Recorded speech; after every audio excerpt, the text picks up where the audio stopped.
What they all mean. He's here via Skype from Toronto this morning. Dr. Karl, thank you for being here. Really important to talk about this because, very striking. The research points to not just early detection for diagnosis, but for improved prognosis and increasing survival rates. Why do people with regular pap smears do so much better?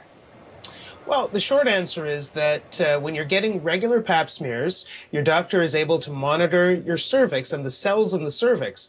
And if something does come up, you tend to be able to detect it early. So if cancer does pop up, you're at least catching it at an earlier stage when it is more curable. And when we're talking particularly about cervical cancer, why is early detection so important?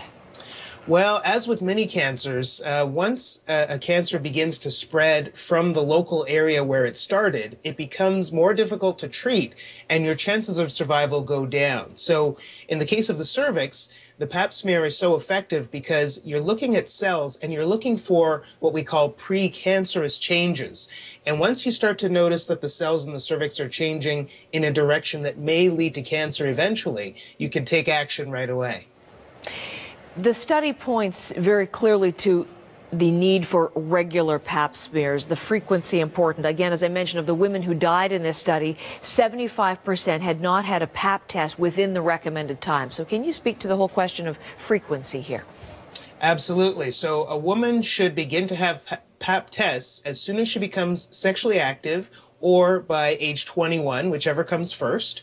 For the first 3 years in a row, she should hopefully have normal pap smears. And if she does, she could then begin to extend the interval between pap tests to 2 to 3 years. Now, that should continue even after menopause. And women, by the time they're 70 years old, if they've had 3 previous normal tests, they could usually stop having them. But each woman should talk to her doctor about her individual risk and then decide whether or not to stop.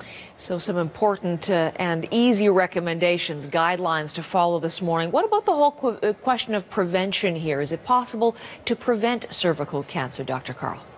Well, that's the great news. This is cervical cancer is one of the few cancers for which we have an effective vaccine, the HPV vaccine. Now, we've heard that, in some provinces, I think in most by now, girls at a certain age, usually in middle school or high school, are getting the shot for free.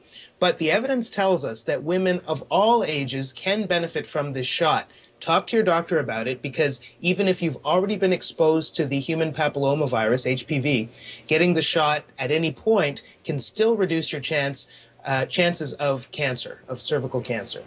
Dr. Karl, thank you very much. Important to Thank help you. us understand this new research this morning. Thanks.